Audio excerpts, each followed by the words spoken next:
My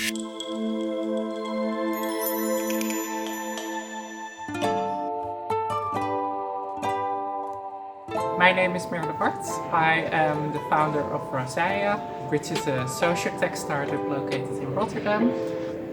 I grew up actually here in this blue-collar neighborhood called Krooswijk. And it was actually quite a rough neighborhood to be growing up in. It was a neighborhood of which even the teachers said that people who were growing up there were never destined to become anything bigger than, well, another blue-collar worker working at a factory.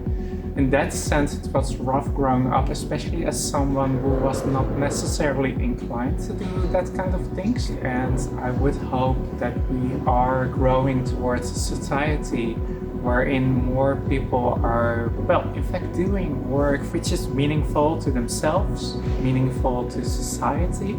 So if you ask me, like, what am I actually most known for, it's actually this mission to actually make our labor market more understandable, more accessible. I'm building a kind of Google Maps, but for your career. You tell us where you are in your career, where you would like to go.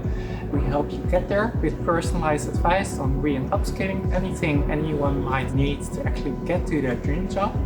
And I'm building that on top of years of experience as a labor market researcher, which to this day I'm also still employed as. As a matter of fact, we're here at Rotterdam University of Applied Sciences today, where I'm also employed.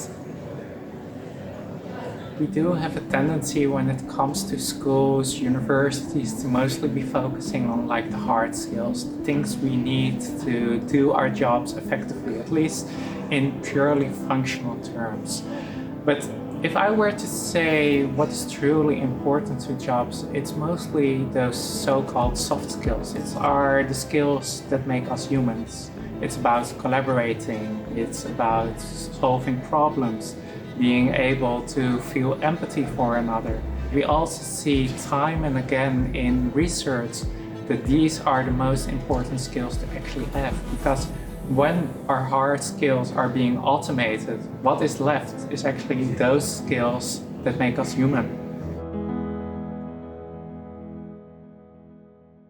I am nominating Remco van der Plein, who is actually a colleague of mine at Rotterdam University of Applied Sciences, but that's actually not why I did nominate him.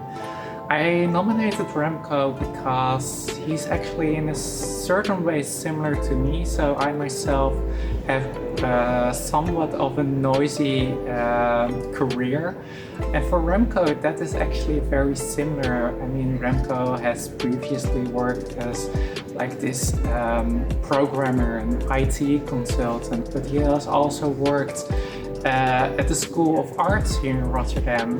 He has also studied philosophy, and what is interesting in that case is that he brings all kinds of different perspectives whenever I speak with him, that I believe that if someone was to speak about the future of society, it would actually be Remco, and that's why I'm nominating him.